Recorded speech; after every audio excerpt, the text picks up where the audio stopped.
విజేంద్రన్న గారికి మరియు మాజీ గ్రామ శాఖ అధ్యక్షుడు రాజ్ కుమార్ గారికి, కోటి గారికి మరియు బీఆర్ఎస్ పార్టీ వేదిక మీద ఉన్న కుటుంబ సభ్యులందరికీ మరియు కాబోయే ఇంకొక 4-5 రోజులలో కాబోయే సర్పంచ్ ఓదమ్మ మోహన్ గారికి మరియు వీడికి విచ్చేసిన అక్కా చెల్లెలకి, అన్నా తమ్ముళ్ళకి, తాతలకి, అవ్వలకి, యువకులందరికీ కూడా పేరు పేరున నా నమస్కారం తెలియజేస్తా ఉన్నాను. మీ అందరూ మొట్టమొదటిగా నాకు ఎమ్మెల్యేగా గెలిపించి నన్ను అసెంబ్లీకి పంపించినందుకు మరియు శ్రీరాములపల్లి గ్రామం నుంచి నాకు భారీగా మెజార్టీ ఇచ్చిన మీ అందరికీ నా చేతులు జోడించి శిరస్సు నుంచి మరీ మీ అందరికీ నా ధన్యవాదాలు తెలియజేస్తున్నాను. అక్కా చెల్లెళ్ళారా, అన్నదమ్ములారా, నేను చెప్పే ప్రతి మాట మీరు దయచేసి ఆలోచన చేయండి. మోసపోతే గోసపడతాడు అని కేసీఆర్ గారు చెప్పిండు ఆనాడు. ఇలా అక్షరాలుగా నిజంగా అదే జరుగుతా ఉంది. మన శ్రీరాములపల్లిలో మోసపోలే, కానీ మన దురదృష్టం ఏమైపోయింది, ఇటు పరకాలు కావచ్చు, అటు హుస్నాబాద్ కావచ్చు, కొందరు జనాలు మోసపోయి ఇలా మనందరినీ కూడా గోసపెట్టే పరిస్థితికి తీసుకొని వచ్చిండ్రు. మీరు ఆలోచన చేయండి. ఇదే శ్రీరాములపల్లిలో ప్రతి రోడ్ వేసింది కేసీఆర్, ప్రతి మోరి కట్టించింది కేసీఆర్, ప్రతి ట్రాక్టర్ గ్రామ పంచాయతీకి ట్రాక్టర్ కొనిచ్చింది కేసీఆర్. ఇలా మీరు అన్ని ఆలోచన చేయండి. మీ కుల సంఘాల భవనాలు కావచ్చు, మీ ఊర్లో ఏ అభివృద్ధి అయినా కూడా అది చేసింది కేసీఆరా కాదా ఒక్కసారి మీ గుండె మీద చేసుకొని ఆలోచించాలని నేను మీ అందరికి కూడా విజ్ఞప్తి చేస్తా ఉన్నాను. మీ అందరు ఆలోచన చేయండి. కేసీఆర్ గారు ఉన్నప్పుడు ఏ విధంగా ఉండే, ఇలా కేసీఆర్ గారు పోయిన తర్వాత ఏ విధంగా ఉందనేది ఆలోచన చేయండి. రైతులందరూ కూడా ప్రత్యేకంగా ఆలోచన చేయాల్సిన అవసరం ఉంది. కేసీఆర్ గారు మీ అందరికీ రైతులకి పెట్టుబడి కోసం ఈ భారతదేశంలోనే ఎక్కడ లేని విధంగా రైతు బంధు అనే ఒక పథకం పెట్టి, రైతు బంధు మీ అందరికీ వ్యవసాయానికి అవసరం ఉన్నప్పుడే మీ అకౌంట్లు వేసేది. ఇలా ఆలోచన చేయండి. ఆ రైతు బంధు మీకు వస్తుందా వస్తలేదా నేను చెప్పుడు కంటే మీకే మంచిగా తెలుసు. ఇవాళ ఏ విధంగా ఉందనేది మీరు ఆలోచన చేయండి. అదేవిధంగా 2004 నుంచి 2014 వరకు తెలంగాణలో అసలు మన దగ్గర వ్యవసాయానికి పోయే టైంలో ఏ టైం పోయి మనం మోటార్లు వారించుకునేది, రాత్రి 2 గంటలకి, తెల్లారంగా 3 గంటలకు నీళ్లు వారించుకునేది. కానీ ఇవాళ కేసీఆర్ వచ్చిన తర్వాత 24 గంటల ఫ్రీ కరెంట్ ఇచ్చి దర్జాగా మీరు పొద్దున పోయి ఇలా నీళ్లు వారించుకునే అవకాశం కల్పించింది కేసీఆర్ కాదా ఒక్కసారి మీరు ఆలోచన చేయండి. ఏ విధంగా ఆ రోజు కరెంట్ వస్తుండే, నాకంటే మంచి గ్రామంలో మీకే తెలుసు ఇవాళ ఏ విధంగా కరెంట్ వస్తుంది అనేది మీకే తెలుసు అని చెప్పి కూడా ఈ విధంగా విజ్ఞప్తి చేస్తా ఉన్నాం. ఆనాడు కేసీఆర్ గారు ఉన్నప్పుడు ఎంత అద్భుతంగా నీళ్లు వచ్చేది. ఇక నీళ్లు ఆపుర్రి, ఇక నీళ్లు దయచేసి కొన్ని పంటల్ని కోసుకోవాలి, ఇక నీళ్లు ఆపుర్రి అనే రోజు ఉండేది.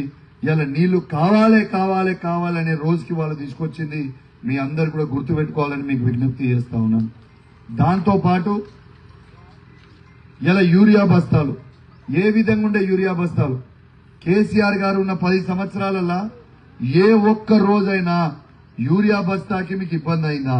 మీరు ఆలోచన చేయరు. మీకు ఇబ్బంది అయిందా? ఎప్పుడైనా అయిందా? అక్క ఆటో వాళ్ళకి ఫోన్ చేస్తే, రైతు ఆటోకి ఫోన్ చేస్తే ఇంటికాడికి వచ్చి మీకు యూరియా బస్తాలు వేసిపోయేది. ఇవాళ ఏ విధంగా చేసిర్రు? యూరియా బస్తాలని ఇవాళ ఏ విధంగా ఇబ్బంది పెడతా ఉన్నారు. యూరియా బస్తాల కోసం మనం రైతులు ఒకరు తనుకునే పరిస్థితి, మహిళా రైతులైతే జుట్టు పట్టుకొని వీక్కునే పరిస్థితి, ఇవాళ చొప్పులు లైన్లలో పెట్టుకుని నిల్చునే పరిస్థితికి ఈ దృష్టికి తీసుకొచ్చిండా తీసుకురాలేదా మీరు ఆలోచన చేయండి. నేను చెప్పేదేం లేదు, నేను చెప్పేది నిజం. ఇవాళ ఆ రోజు ఎవరైనా రైతు చనిపోతే కేసీఆర్ గారు దురదృష్టవశాత్తు ఆ కుటుంబానికి అండగా ఉండడానికి రైతు బీమా పథకం కింద 5 లక్షల రూపాయలు ఇచ్చేది. ఇవాళ వస్తుందా లేదా నాకంటే మంచిగా మీకే తెలుసు. మీరు ఆలోచన చేయండి. ఇలా కేసీఆర్ గారు చాలా గొప్ప ఆలోచన చేసి ఇలా వాస్తవంగా ఒక తల్లిదండ్రి ఒక బిడ్డ పెళ్లి చేయాలంటే ఎంత ఇబ్బందులు పడతారు అని ఒక ఆలోచన చేసి ఆ బిడ్డకి మేనమామగా అండగా ఉండాలని కళ్యాణ లక్ష్మి అని ఒక పథకం పెట్టి 1,116 కేసీఆర్ ఇచ్చిండు. ఆ రోజు మీ అందరు కూడా గుర్తుండాలి. వీళ్ళు తులం బంగారం ఇస్తామన్నారు, ఇచ్చిర్రా? తులం బంగారం వచ్చింది ఎవరికన్నా? ఆలోచన చేయండి ఏ విధంగా మోసం చేస్తున్నారు అనేది. ఇలా దాంతో పాటు మీ అందరు కూడా ఆలోచన చేయాలి. ఆ బిడ్డ గర్భిణీ శ్రీ అయిన తర్వాత కేసీఆర్ గారు ఉన్నప్పుడు న్యూట్రిషన్ కిట్లు ఇచ్చేది. ఇలా న్యూట్రిషన్ కిట్లు ఇస్తుర్రా? ఆలోచన చేయండి. ఆ బిడ్డ మళ్ళీ డెలివరీ పోయేటప్పుడు ఫ్రీగా డెలివరీ చేయించేది. మగ బిడ్డ పుడితే 12,000, ఆడబిడ్డ పుడితే 13,000 ఇచ్చి ఆ తల్లి బిడ్డలని క్షేమంగా ఇంటికాడ దింపేది. ఇలా పరిస్థితి ఉందా? ఒక్కసారి మీరు ఆలోచన చేయండి. ఇలా అవ్వలకి ఇలా కంటి వెలుగు ఆపరేషన్ను, కళ్ళు కంటి ఆపరేషన్లు కనబడపోతే అద్దాలు ఇచ్చి ఫ్రీగా ఇచ్చేది. ఇవాళ ఏ పరిస్థితి ఉందో ఒక్కసారి ఆలోచన చేయండి. నేను ఒక్కటే చెప్తున్నాక, తాతలకు అవ్వలకి 200 రూపాయల పెన్షన్ ఉండే, దాన్ని తీసుకొని వచ్చి 2,000 రూపాయల పెన్షన్ చేసిండు.